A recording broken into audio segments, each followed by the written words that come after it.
Welcome to the RV Park Mastery Podcast, where you will learn the correct way to identify, evaluate, negotiate, perform due diligence on, renegotiate, finance, turn around, and operate RV parks.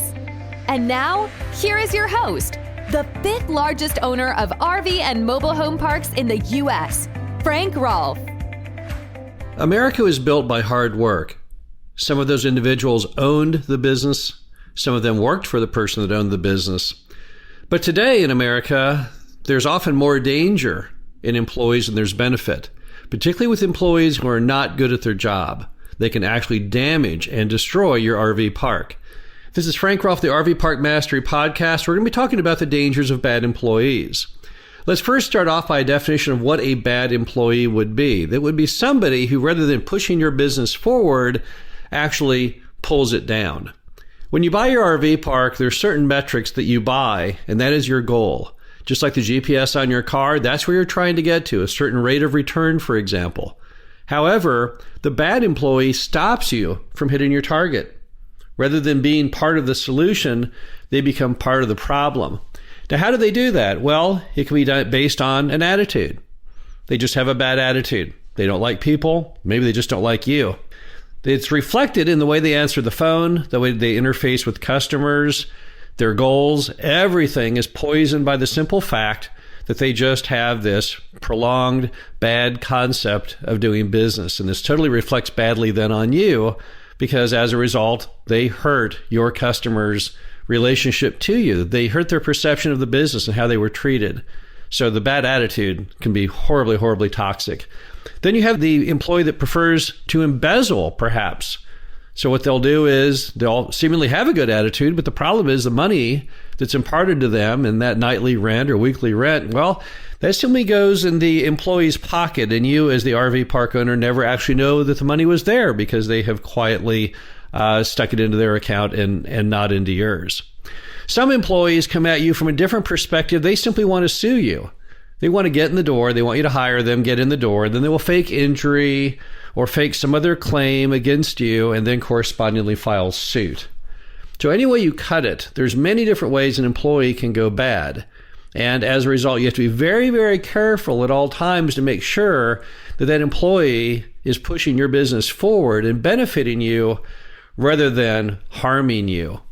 So what can you do then to try and mitigate the risk of the bad employee? If we know that they can be so harmful, so detrimental, so absolutely decisively horrible to the way your business turns out, what can you do to minimize that effect? How can you help ensure that everyone you hire will be there for good reasons and not bad? The first one is simply in hiring. You've got to make sure you hire the right people. If you ask us, what is the most important attribute an employee would have? I would say there's basically two. Number one, good people skills. What do I mean by good people skills? I mean someone who not only likes people, but they're able to help solve complicated issues with customers, help to make the customer always feel like they have been respected, that they have been honored. They're just good with people. It has nothing to do with book learning. There are people out there with great people skills who may have not graduated from high school. But I've never seen an RV park employee who succeeded in helping that business who did not have good people skills. You just have to have it. The second item is just being responsible. A good employee in an RV park has to understand the basic necessity of opening the doors at the right hour, closing them at the right hour, all the basic things we all take for granted as being a part of business, yet the bad employee doesn't follow any of those rules or mandates. So all the time when we're looking at a good manager, we're looking for somebody who understands how business works, someone who is just a responsible person. If you read the book Dave's Way, which is the story of Dave Thomas, the founder of Wendy's, you'll see that he harps often on the fact that a good manager is able to ride the wave, which ride the wave in the fast food industry means you prepare for the lunch crowd, because lunch is where Wendy's does approximately 80% of all revenue. So the good manager, as lunch approaches, starts getting those hamburgers on the grill, make sure that they have all the associated items like the buns and the pickles and the ketchup and the mustard and everything all ready to go. Because they know that when that rush comes for lunch, if they are not able to meet the demands of that rush, They won't hit the revenue target, and those customers may, in fact, never even come back. And if you really think about what makes an employee able to ride the wave, it just always ties back to responsibility. Did they remember to show they're on time? Did they go ahead and make sure they have the right employees in the right positions? Do they have all the right parts? So if you have people skills and an inherent sense of responsibility, then you typically will be okay. So when you're hiring, you have to make sure those people have those qualities. Look at their resume. Talk to them. Ask yourself, is this someone that I think has good people skills? If I was a customer, is this someone I would want to be around? And just see if they feel to you like they're inherently responsible. If the answer is both in those categories, then that employee might just work out fine. However, many times the RV park owner gets lazy and selects someone who doesn't have those basic attributes. They know that there's something weird about the potential employee. They don't feel good in the interview. They feel like they're kind of odd, unable to speak with yourself or anyone else at the interview in a normal manner. Yet they say, well, I really got to hire someone. Don't really want to look at a whole bunch more candidates. This person's not ideal. I'll think they'll do. Those can be very fatal words to your business. So you've got to make sure that you do good hiring. Number two, you have to make sure you do good training. Nobody knows how to manage or even what their function is in an RV park unless you show them.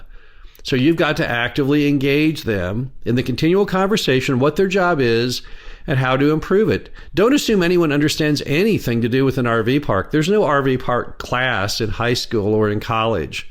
So you've got to make sure that you're not only hiring the right people, but that you're training them appropriately. And training can be really boring. It can be really unfun. But at the same time, since the employee is so very important, I think it's worth your while to put a little more effort into training them. Many RV park owners put less time in training their employees than they do, for example, watching a single football game. If you could bear to watch a football game for 3 hours, you could certainly put 3 hours of training into your employee to make them better. Number three, you've got to make sure that you manage them appropriately. Employees need tough love. They often need negative reinforcement to show them what they're doing wrong, and then positive reinforcement to show them what they're doing correctly. So if your employee is not getting the job done as you want it, tell them that. Don't hide from that. Be honest with them. Say, look, when I hired you, this is what I needed you to do, and you're not doing it. So here's how I think we can get this train back on the tracks and make it happen. So don't hold back. Don't be shy from letting people know when you're not happy. Letting them know you're displeased is going to be beneficial to you because as a result, they will do a better job and they will do more of what you need. But if you hide from that fact, if you simply don't want to have the confrontation of you and the employee in a negative manner, you'll suffer from it because they will assume whatever they're doing is perfectly fine with you. Or sometimes they'll say, well, this owner, he's kind of weak. He doesn't really seem to push me on anything. So since he doesn't care, I just guess I'll get away with murder even more so. Finally, you have to be willing to pull the trigger on the employee who is not working out. There's an old saying, it's easier to change people than to change people. What does that mean? It means if someone's not working out, rather than try and change their behavior, which took them their entire life to develop, just go ahead and go on to the next candidate. That doesn't mean you can simply wake up one day and decide to fire the employee that's not working out. In almost every state, there's a labor law methodology of what you need to do.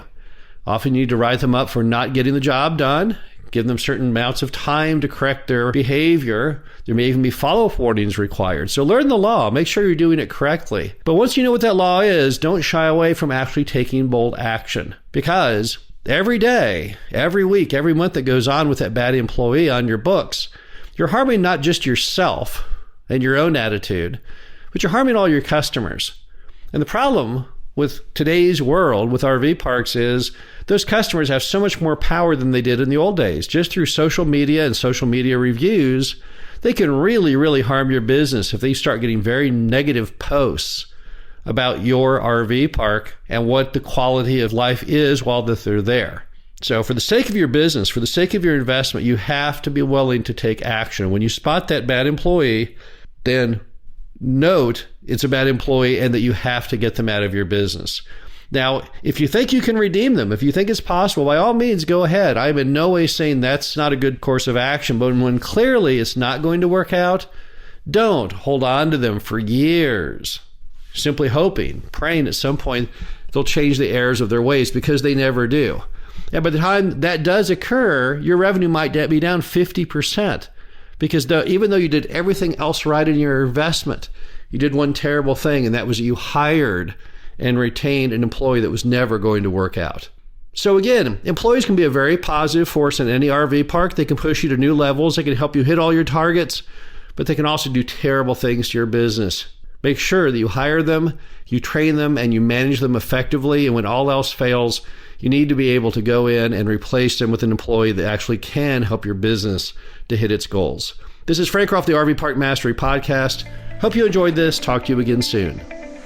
Thank you for listening to the RV Park Mastery Podcast. Be sure to visit us at www.rvparkmastery.com, where you can learn the correct way to identify, evaluate, negotiate, perform due diligence on, renegotiate, finance, turn around, and operate in RV parks.